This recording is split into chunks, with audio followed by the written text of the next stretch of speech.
चलो लिखो मैथ का टॉपिक। अगला मैथ का टॉपिक क्या है? घन घनाभ के डायगोनल यानी विकर्ण। यानी हम आज पढ़ेंगे विकर्ण पर, जो घनाभ का विकर्ण है और घन का विकर्ण है उस पर आधारित प्रश्न।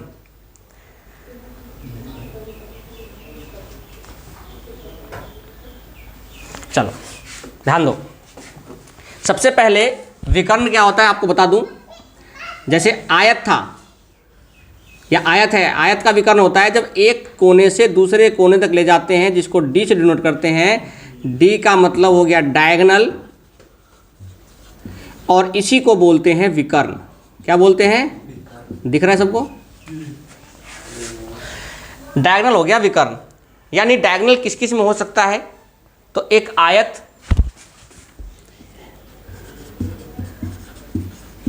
एक आपका वर्ग, एक आयत से क्या बनता है? घनाभ। अरे आयत का जो घनाभ का आधार होता है कैसा होता है? आयताकार। और घनाभ के बाद क्या होता है? घन। यानी इन चारों के डायगोनल का यूज कर सकते हैं। ओके, 2D में और 3D में फिगर में डायगोनल फर्क क्या होता है वो समझ लो अब। जैसे मान लो कि अगर कोई फिगर 2D है तो 2D फिगर का मतलब होता है नीचे से नीचे। जैसे खेत है 2D है, या आपका फर्श है 2D है। फर्श का मतलब होता है उस कोने से लेकर उस कोने तक। यानी अगर कोई किताब है, या कोई, जैसे मान लो ये मेरा फोन है, तो डायगोनल का मतलब होता है इस कोने से लेकर इस कोने तक, या इस कोने से लेकर इस कोने तक, यहां से यहां तक, या यहां से यहां तक। ये सरफेस यानी 2D का मतलब सामने केवल, और इसका डायगोनल यहां से यहां तक, या इसका यहां से यहां तक। तो डायगोनल इसका ये हो गया, चाहे घन हो, आयत हो, चाहे वर्ग हो। घनाभ का मतलब 3D, या घन का मतलब 3D। 3D का जो वो होता है विकर्ण, वो होता है इस कोना से, अगर बात यहां से कर रहे हैं इस कोने से, तो दूसरे का निचला सिरा। यानी इसका अगर ऊपर है तो दूसरे का नीचा, इसका ऊपर तो दूसरे का। जैसे कि अगर हम बात कर रहे हैं इस कोने की, कमरे की इस कोने की, तो उसका ऊपर वाला। लेकिन 2D में क्या, दोनों नीचे नीचे, या दोनों ऊपर ऊपर, या दोनों एक दिशा में। यानी एक फ्लैट सरफेस पर जो होता है वो 2D होता है। 3D का मतलब है एक नीचे है, तो जो आयत जो आपका 2D था जो नीचे होगा उसी को बस ऊपर कर दो, वही किस में हो जाएगा? 3D में। यानी घनाभ का और घन का आयतन, वो विकर्ण हमेशा वो अपोजिट होता है। यानी 2D के अंदर तो नीचे होता है, और उसी के जस्ट ऊपर कर दोगे तो क्या हो जाएगा? 3D हो जाएगा। और जब भी विकर्ण की बात करता है तो ध्यान रखना, चाहे आयत हो, वर्ग हो, घनाभ हो, घन हो, विकर्ण सबसे बड़ी भुजा हो सकती है या होती है। विकर्ण सबसे बड़ी, अगर मान लो यहां लेंथ आपने माना, मान लो 12, इसका माना 5, तो ये कितना आएगा? यानी डायगोनल हमेशा ही क्या होगा? बड़ा होगा। यानी तीनों भुजाओं में, यानी चारों फिगर में, आयत, वर्ग, घनाभ और घन, चारों में विकर्ण जो होगा वो क्या होगा? सबसे बड़ा होगा। अगर कोई क्वेश्चन कहता है कि एक कमरे में, एक आयताकार कमरे में रखे जा सकने वाली सबसे बड़ी लंबी, या सबसे बड़ी रॉड, बांस या छड़ी की लंबाई कितनी है, तो क्या निकालोगे? विकर्ण निकालोगे। एक आयताकार में सबसे बड़ी भुजा कौन सी होती है? विकर्ण। एक छोर से दूसरे छोर तक जाने के लिए कौन सा यूज करते हैं? विकर्ण। भाई एक छोर से दूसरे छोर में जाने के लिए क्या करोगे? विकर्ण। अगर आप यहां से जाओगे तो लंबा दूरी पड़ेगा, और यहां से यहां जाओगे तो शॉर्टेस्ट दूरी पड़ेगा। अगर दूरी की बात करें तो शॉर्टेस्ट है, भुजा की बात करें तो सबसे लंबा है। अगर एक भुजा की बात करें, जैसे मैं कहूं कि लंबाई में, चौड़ाई में और विकर्ण में, तीनों में सबसे बड़ी भुजा, तो विकर्ण। लेकिन अगर मैं दूरी की बात करूं, यहां से यहां तक पहुंचने की दूरी की बात करूं, तो ये दूरी चलोगे तो 12 और 5, और ये दूरी सबसे कम। यानी विकर्ण जो होता है सबसे कम दूरी वाला होता है, और भुजा सबसे बड़ी होता है। यानी यहां से यहां तक पहुंचने के लिए आपको विकर्ण का जरूरत पड़ेगा। यहां से आओगे तो लंबा दूरी तय करना पड़ेगा, और भुजा की बात करते हैं तो भुजा सबसे बड़ी होती है, ये बात आपको ध्यान होना चाहिए। तो इसका जो फॉर्मूला होता है विकर्ण का, अंडर रूट लंबाई का स्क्वायर प्लस, आप बताओ वर्ग की लंबाई चौड़ाई दोनों बराबर होता है, तो ये हो गया L square plus L square, ये क्या बन गया, तो एल स्क्वायर बाहर निकल जाएगा तो क्या आएगा, अंडर रूट 2 दिख रहा है, अंडर रूट 2l। घनाभ का क्या होगा, एल स्क्वायर प्लस, आयत से बनता है तो बस ऊंचाई कर दो, L square plus B square plus, लेकिन घन में क्या होता है, तीनों भुजा बराबर होता है, तो एल स्क्वायर प्लस कितना हो गया, और एल स्क्वायर बाहर निकालोगे तो रूट 3l, यानी घन का विकर्ण रूट 3l, आयत का घनाभ का विकर्ण एल स्क्वायर बी स्क्वायर, और आयत का विकर्ण और वर्ग का अंडर रूट 2l या 2a। कोई दिक्कत यहां पर? चलो जल्दी से लिखो विकर्ण का फॉर्मूला, फिर इस पर क्वेश्चन जो है आधारित वो करेंगे अभी।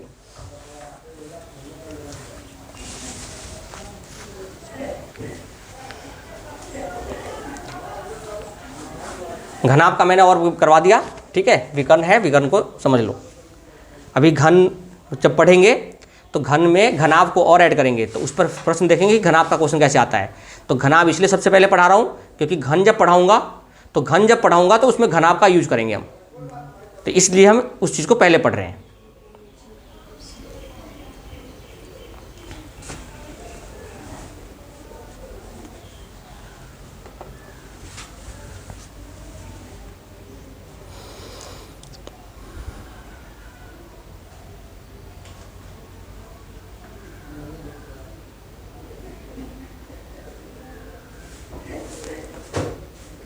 हो गया, चलो क्वेश्चन लिखो एक। 12 मीटर लंबे 12 मीटर लंबे 12 मीटर लंबे 9 मीटर चौड़े 12 मीटर लंबे 9 मीटर चौड़े और 8 मीटर ऊंचे कमरे में रखे जाने वाली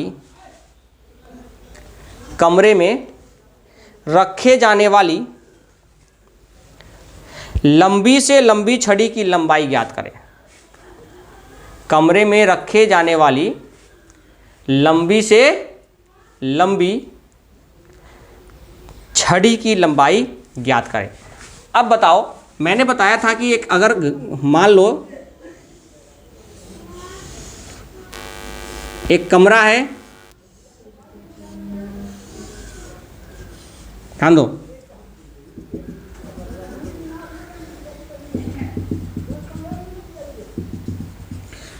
मान लो ये एक आयताकार है ये, ठीक है। अगर हमने देखा, देखो मान लो ये नीचे का कोई सरफेस है, तो अगर हमने इस कोने को उठाया तो इस कोने का ऊंचा भाग कौन है, ये वाला है कि ये वाला है, तो इस कोने का ऊंचा वाला भाग ये है, यानी ये जो लंबी होगी, ये जो छड़ी रखी जाएगी वो सबसे लंबी रखी जाएगी, ठीक है। नहीं, ये हो गया इसका, इसके ऊपर ये हो गया, इसका कोना ये हो गया, इसका कोना ये हो गया, इसका कोना ये हो गया, तो इसका कोना ये हो जाएगा, ये वाला।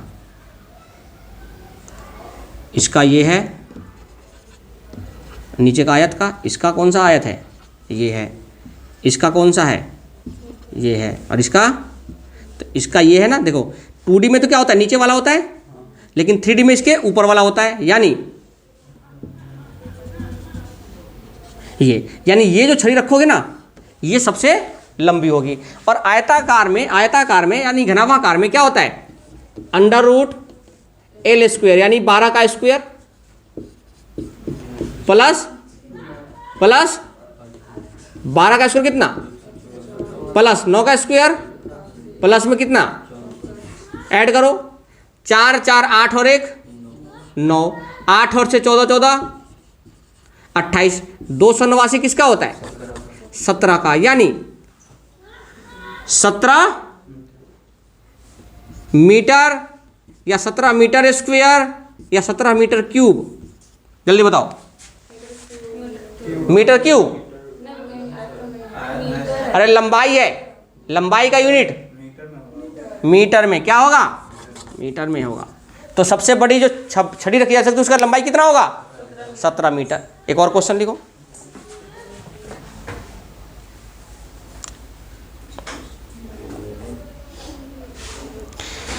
एक कमरे की लंबाई, चौड़ाई और ऊंचाई क्रमशः रब कर दूं, एक कमरे की लंबाई, चौड़ाई और ऊंचाई क्रमशः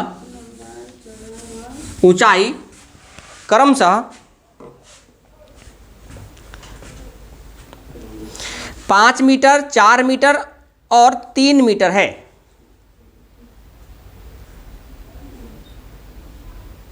5 मीटर, 4 मीटर और 3 मीटर है। यानी अगर उसका L की बात करें तो कितना होगा?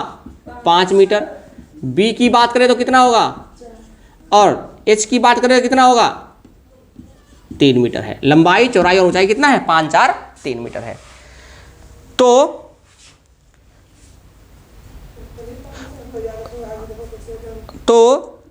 सबसे बड़ी बांस की छड़ी की लंबाई ज्ञात करें। तो सबसे बड़ी बांस की छड़ी की लंबाई ज्ञात करें जो कमरे को, यानी कमरे में पूर्णतया रखी जा सकती है, जो कमरे में पूर्णतया रखी जा सकती है। करो एक बार ट्राई।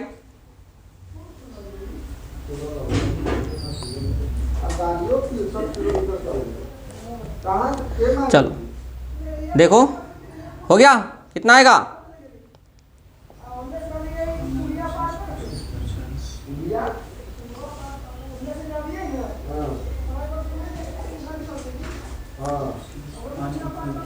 पाँच रूट 2। देखो L स्क्वायर B स्क्वायर निकालोगे तो 5 का स्क्वायर प्लस 4 का स्क्वायर प्लस 3 का स्क्वायर। डायगोनल जो हो गया वो कितना हो गया? 25 प्लस में 16 प्लस में 9, यानी 25, 16, 50 हो गया। 50 का मतलब क्या हो गया? 25 गुना 2, यानी डायगोनल कितना आ गया? 5 रूट 2 मीटर। यानी उस कमरे में जो रखी जा सकती है बांस, उसकी लंबाई कितनी हो सकती है? 5 रूट 2। एक और क्वेश्चन लिखो। घन का पृष्ठीय क्षेत्रफल बताओ। संपूर्ण पृष्ठीय क्षेत्रफल 6a स्क्वायर, और अगर पृष्ठीय क्षेत्रफल बात करें तो 4a स्क्वायर। ठीक है ना? क्वेश्चन लिखो। किसी घन का विकर्ण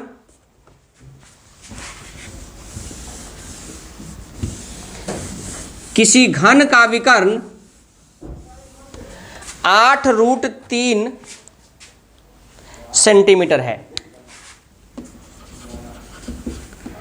किसी घन का विकर्ण 8 रूट 3 सेंटीमीटर है। 8 रूट 3 सेंटीमीटर है। तो घन का संपूर्ण पृष्ठीय क्षेत्रफल ज्ञात करें।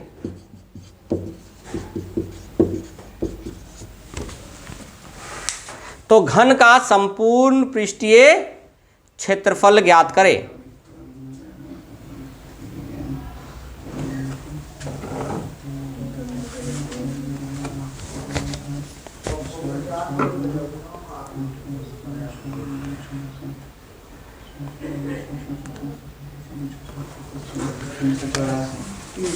तो देखो, विकर्ण होता है घन का क्या? √3 a या l। तो आप बताओ 8 रूट 3 दे रखा है, ये बराबर है a√3। तो √3 से √3 कर गया, तो a का मान कितना? और संपूर्ण पृष्ठ पूछा है तो संपूर्ण पृष्ठ होता है 6a स्क्वायर। तो 6 इंटू में 8 का स्क्वायर, यानी 6 इंटू में 64, कितना हो गया? 384। क्योंकि 36, 360 प्लस 24, 384 क्या? सेंटीमीटर स्क्वायर यानी वर्ग। वर्ग सेंटीमीटर। कोई दिक्कत यहाँ पर? एक और क्वेश्चन लिखो। एक घन का संपूर्ण पृष्ठीय क्षेत्रफल 150 सेंटीमीटर वर्ग है। एक घन का संपूर्ण पृष्ठीय क्षेत्रफल कितना है? 150 वर्ग सेंटीमीटर है। तो उस घन का विकर्ण ज्ञात करें।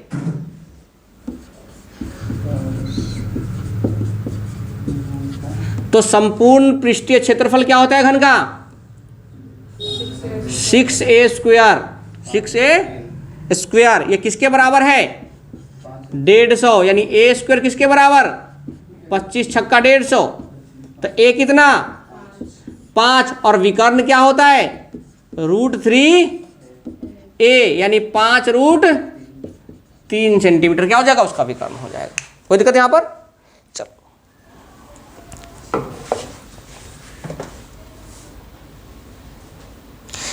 चलो एक और क्वेश्चन लिखो।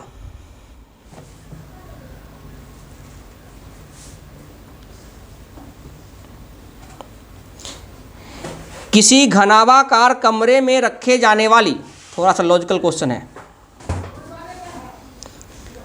किसी घनाभाकार, सॉरी घनाकार, घनाभार नहीं घनाकार, किसी घनाकार मतलब घन, क्यूब।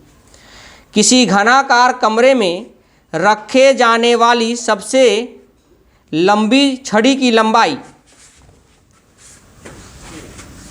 किसी घनाकार कमरे में रखी जाने वाली सबसे लंबी छड़ी की लंबाई 35√3 मीटर है। 35√3 मीटर है।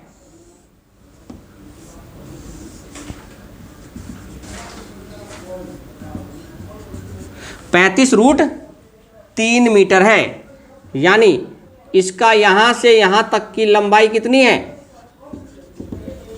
35√3 मीटर है। लिख लिया? उस कमरे में रखे जाने वाली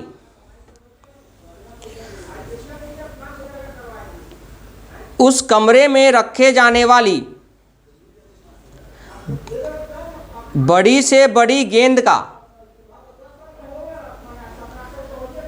उस कमरे में रखे जाने वाली बड़ी से बड़ी गेंद, उस कमरे में रखे जाने वाली बड़ी से बड़ी गेंद का पृष्ठीय क्षेत्रफल ज्ञात करें। चलो करो एक बार ट्राई।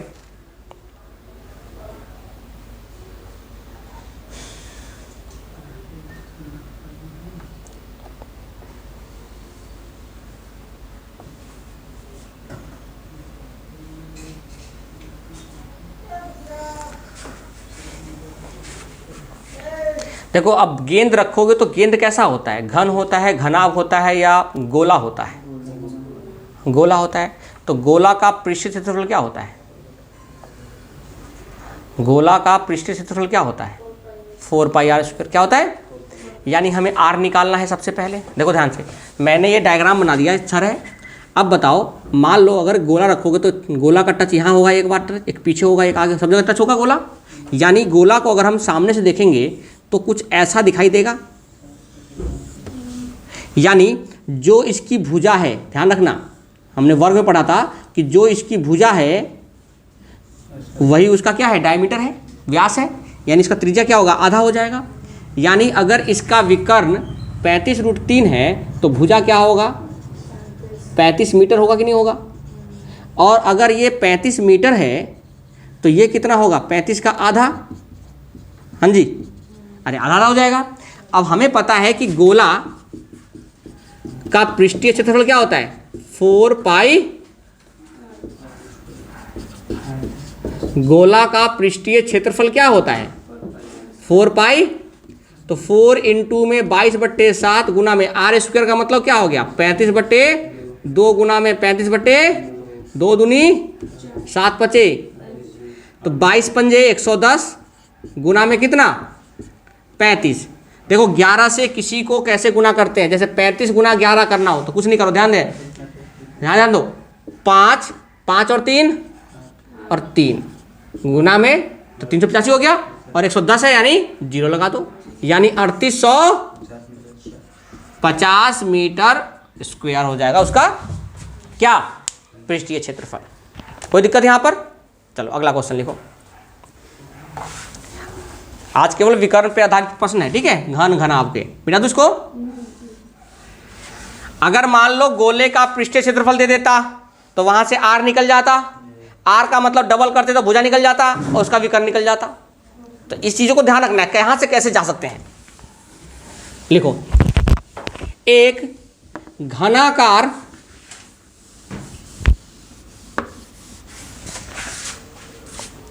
कमरे के फर्श का क्षेत्रफल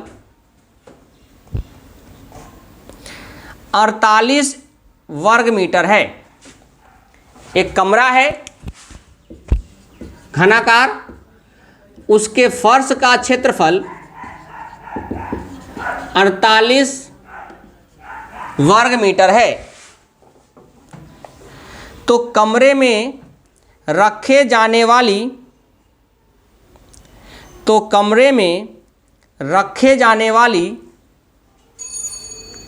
बड़ी से बड़ी छड़ी की लंबाई ज्ञात करें। तो कमरे में रखे जाने वाली बड़ी से बड़ी छड़ी की लंबाई ज्ञात करें।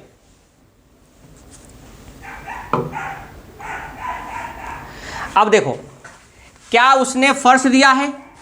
अब बताओ, घनाकार है, घनाकार का फर्श किस शेप का होता है? तो वर्गाकार होता है। कैसा होता है? क्योंकि घन किस पर आधार होता है? घन का आधार कैसा होता है? वर्गाकार, यानी हमें वर्गाकार होना चाहिए। तो आप बताओ, वर्गाकार का क्षेत्रफल, वर्ग का क्षेत्रफल ये किसके बराबर? यानी a की वैल्यू निकालोगे तो √48, और √48 का मतलब हो गया 16 या कितना, यानी a का मतलब कितना 4√3 मीटर। कोई दिक्कत यहां पर? यानी अगर भुजा √3 है, 4√3 है, तो आप बताओ घन का विकर्ण क्या होता है? √3a, यानी a है आपका 4√3 और गुना में कितना, तो 4 गुना में कितना 4 तिहाई 12, यानी कितना मीटर है विकर्ण की लंबाई? 12 मीटर है। कितना मीटर है विकर्ण की लंबाई? 12 मीटर है। समझ में आ गया सभी को? चलो अगला क्वेश्चन लिखो।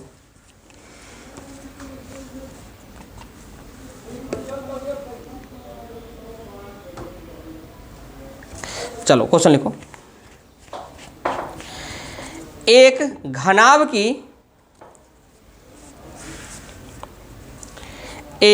घनाभ की क्रमागत भुजाएं 1 सेंटीमीटर 2 सेंटीमीटर है, 1 सेंटीमीटर तथा 2 सेंटीमीटर है, तथा संपूर्ण पृष्ठीय क्षेत्रफल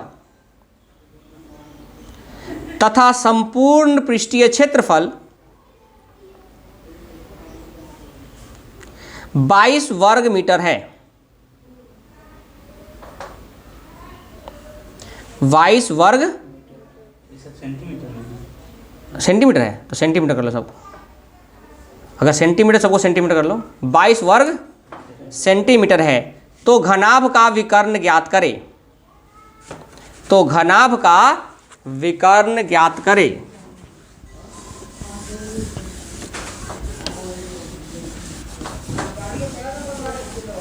तो घनाभ का विकर्ण ज्ञात करें। अब ध्यान दो, क्रमागत भुजा का मतलब है L है, B है, और ये है 1 सेंटीमीटर, ये है 2 सेंटीमीटर, और H का नहीं पता। और उनका संपूर्ण पृष्ठीय क्षेत्रफल क्या दे रखा है? 22, यानी twice of LB plus BH plus में एच एल किसके बराबर, एल है 1 अब बी है 2 यानी 2 हो गया। चलो यहाँ से पहले एल बी निकाल लेते हैं। L B plus B H plus में एच एल को यहाँ करो तो कितना आएगा, एल बी 1 दूना 2 प्लस 2 गुना प्लस एच गुना बराबर कितना, तो 2 प्लस 2h प्लस एच बराबर कितना, यानी 3h बराबर 11 माइनस 9, तो h कितना आ गया, 3 सेंटीमीटर आ गया। अब आपसे पूछा है, ऊंचाई पूछता तो कितना जाता 3, लेकिन हमसे पूछा क्या है, विकर्ण। तो आप बताओ घनाभ का विकर्ण क्या होता है, L square plus B square plus, यानी 1 का स्क्वायर प्लस 2 का स्क्वायर प्लस 3 का स्क्वायर, कितना हो गया 1 प्लस 4 प्लस 9, 9 4 13 और 1 रूट 14 सेंटीमीटर, रूट 14 सेंटीमीटर उसका क्या हो गया, डायगोनल हो गया। समझ में आ गया। तो डायगोनल निकालने के लिए कुछ ना कुछ आपको मैथ में इधर से उधर घुमाएगा, यानी आपको सभी चीज़ों का पता होगा, तभी आप क्वेश्चन को कर सकते हो।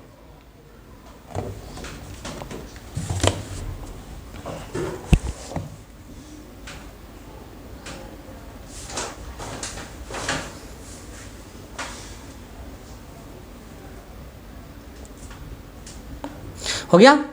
तो ये विकर्ण के ऊपर कुछ आधारित प्रश्न थे जो आपको ध्यान रखने हैं, जो आपको करने हैं। ओके, कल आगे पढ़ेंगे हम घन के बारे में कुछ, लेकिन घन के अगर पढ़ते हो तो घनाभ भी याद होना चाहिए, स्फीयर भी याद होना चाहिए। अगर हम ऐसा सोचते हैं कि घन पढ़ रहे हैं घनाभ को भूल जाए, या घनाभ पढ़ रहे हैं तो गोले को भूल जाए, तो ये गलत हो जाएगा, क्योंकि सभी पर आधारित प्रश्न क्वेश्चन में आ सकता है, सभी आधारित प्रश्न में क्वेश्चन पे आ सकता है। एक क्वेश्चन है, आज का सवाल लिखो, करके दिखाओगे। एक घनाभ की लंबाई,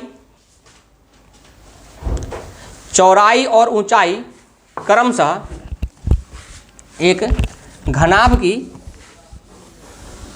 लंबाई, चौड़ाई और ऊंचाई, लंबाई चौड़ाई और ऊंचाई क्रमशः 12 सेंटीमीटर, ऐसा कर लो 22 सेंटीमीटर, लंबाई 22 सेंटीमीटर कर लो, चौड़ाई 14 सेंटीमीटर और ऊंचाई 14 सेंटीमीटर है। ऊंचाई भी कितना है, 14 सेंटीमीटर है। तो उसमें रखे जाने वाली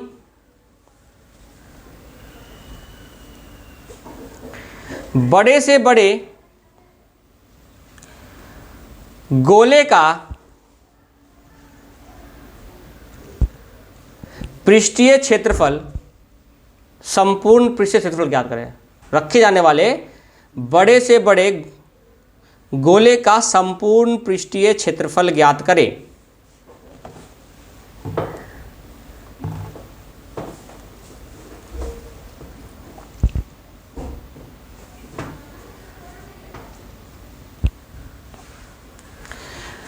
तो अब देखो घनाभ में क्या रख दिया, गोला।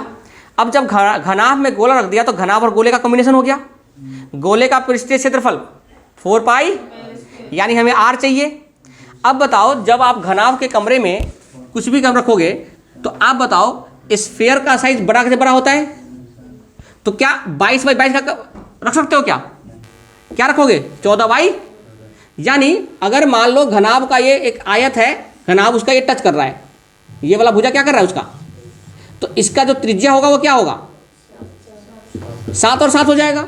यानी अगर इसका त्रिज्या 7 हो गया तो 4 पाई आर स्क्वायर, 4 पाई 4 इंटू में 22/7 गुना में आर गुना आर कितना 7 गुना, तो 7 से 7 कट गया, तो 4 गुना में कितना 154, कितना आ गया 1616 वर्ग सेंटीमीटर उसका आंसर हो गया। 1616 वर्ग सेंटीमीटर उसका क्या हो गया, सॉरी 616 वर्ग सेंटीमीटर उसका क्या हो गया आंसर हो गया। ये बात आपको ध्यान रखना है, ठीक है। चलो, तो कल मिलते हैं आगे।